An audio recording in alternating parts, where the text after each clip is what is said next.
हाय, मी जान्हवी। आज आहे माझी लग्नानंतरची पहिली मंगळागौर। कालच्या YouTube शॉर्ट मध्ये तुम्ही मी श्रावण सोमवारी वाहिलेली शिवामूठ, आमचं खंडाळ्यातलं खंडाळेश्वर मंदिर, मंगळागौरीची तयारी असं सगळं बघितलंच असेल, आणि नसेल बघितलं तर नक्की बघा हा। तर आज सकाळी लवकर उठून मी दारासमोर रांगोळी काढायला घेतली।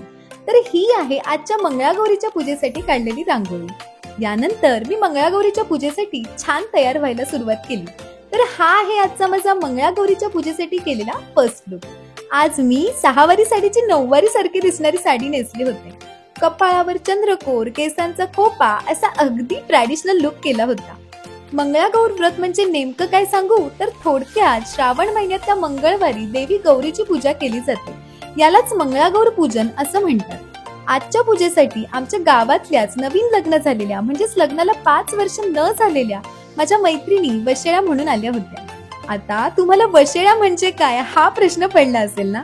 तर जिची मंगळागौर आहे ती नवविवाहिता सोडून मंगळागौरीच्या पूजेला जमलेल्या इतर नवविवाहित स्त्रियांना वशेळी असं म्हणतात बरं का। मंगळागौरीच्या पूजेमध्ये माहेरून आणलेल्या पार्वतीचं रूप असलेल्या अन्नपूर्णा देवीच्या मूर्तीची पूजा केली जाते।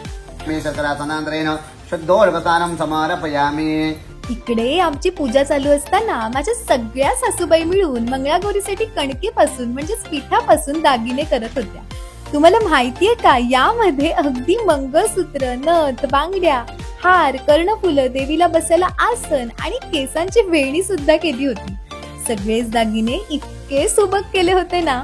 दागिने झाल्यावर मंगळागौरीला पिठाने केलेल्या आसनात बसवलं आणि मग काल गोळा केलेल्या या 16 प्रकारच्या फुलझाडांच्या पत्री आणि फुलांचा वापर करून देवीची छान पूजा केली। बरं, थोडीशी माहिती काढल्यावर या 16 पत्री काढण्यामागचा उद्देश मला समजला बरं का। तर पूर्वी स्त्रिया घराबाहेर जास्त पडत नसत, मग या निमित्ताने आपल्या नवीन घराच्या सासरच्या आजूबाजूच्या परिसराची ओळख व्हावी, औषधी झाडांची माहिती व्हावी म्हणून ही 16 पत्रींची पद्धत। खरंच आपल्या भारतीय संस्कृतीत या रूढी आणि परंपरांमागे किती चांगले विचार दडलेले आहेत ना। बरं, यानंतर पूजा झाल्यावर आम्ही सगळ्यांनी मिळून मंगळागौरीची आरती केली। मग संपूर्ण चातुर्मासातली मंगळागौरीची कथा सुद्धा वाचून दाखवली। त्याला देवी प्रसन्न झाली, वर माग म्हणाली, घरदार आहे। यानंतर मंगळागौरीला पंचपक्वान्नांचा नैवेद्य दाखवला। मग जमलेल्या सगळ्यांनी मला आणि वैशयांना उखाणा घ्यायचा आग्रह केला। तर आता आमचे उखाणे ऐका हा। मंगळागौरी माते नमन करते तुला, मंगळागौरी माते नमन करते तुला, चिनादेवांचं नाव घेते, अखंड सौभाग्य लाभू दे मला। माहेराणी नवशी ओंकाररावांचं नाव घेते, जान्हवीच्या मंगळागौरीच्या दिवशी। मोगऱ्याचा गजरा गुलाबाचा हार, मोगऱ्याचा गजरा गुलाबांचा हार, तेजसरावांचं नाव घेते, त्यांच्या रूपात मिळाला मला उत्तम साथीदार। हवा होता तसाच मिळाला, हवा होता तसाच मिळाला, नवरा माझा होशी, तन्मयरावांचं नाव घेते, जान्हवीच्या मंगळागौरीच्या दिवशी।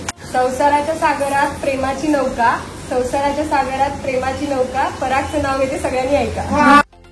सगळं झाल्यावर आमच्या सगळ्यांचं जेवण झालं। यामध्ये विशेष काय तर मंगळागौरीची पूजा केल्यावर जेवताना आम्ही काहीच बोलायचं नसतं, मुक्याने जेवायचं असतं हा। दुपारी जेवण आटपल्यावर मी आणि माझ्या सगळ्या सासूबाईंनी मिळून मंगळागौरीची पूजा सजवली। याचबरोबर ताकाच्या गंजाला दिव्यावर धरून निघालेल्या काजळीने काळा करून त्याला शिवलिंगाचं रूप दिलं आणि अशा प्रकारे शंकर आणि पार्वती प्रस्थापित झाले।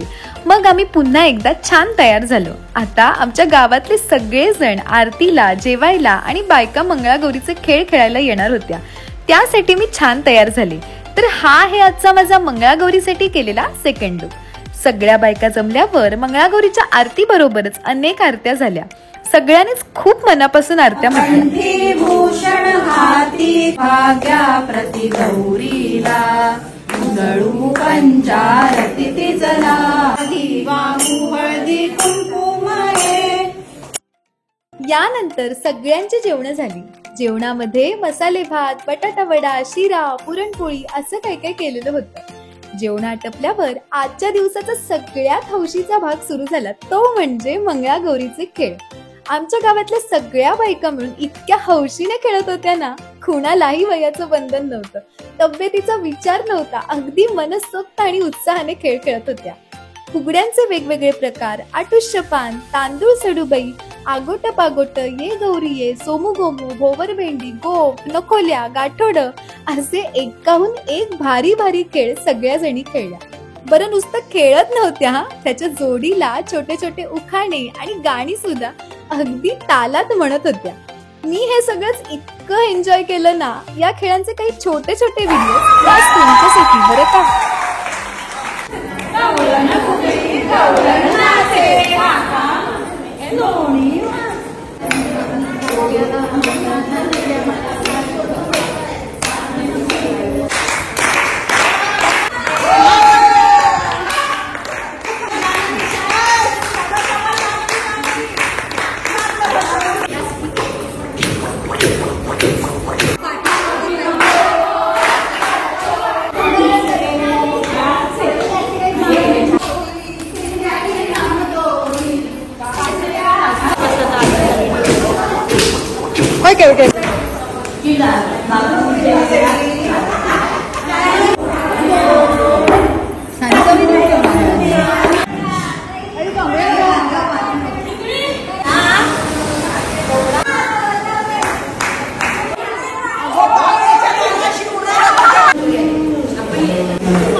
इकडे बायकांचे खेळ सुरू असताना पुरुषांचा पत्त्यांचा डाव छान रंगला होता. रात्री 1:30 वाजता टी ब्रेक सुद्धा झाला हा. फायनली रात्री 2 वाजता आमचे मंगळागौरीचे खेळ आटपले. रात्रीचा प्रहर 1:30 वाजताच बदललेला असल्यामुळे आम्ही मंगळागौर कळसवली म्हणजेच देवीला दिवा आणि नैवेद्य दाखवून आरतीची सांगता करून मांडलेल्या पाटावरून तिला पुन्हा देवाऱ्यात आसनस्थ केलं आणि दुसऱ्या दिवशी निर्माल्याचे आणि पिठाच्या दागिन्यांचे वाहत्या नदीत विसर्जन केले. तर अशी होती माझी लग्नानंतरची पहिली मंगळागौर. तर हा सगळा ब्लॉग तुम्हाला कसा वाटला हे मला कमेंट्स मध्ये सांगायला विसरू नका हा. पुन्हा भेटूया अशाच एखाद्या नवीन ब्लॉग सोबत. बाय.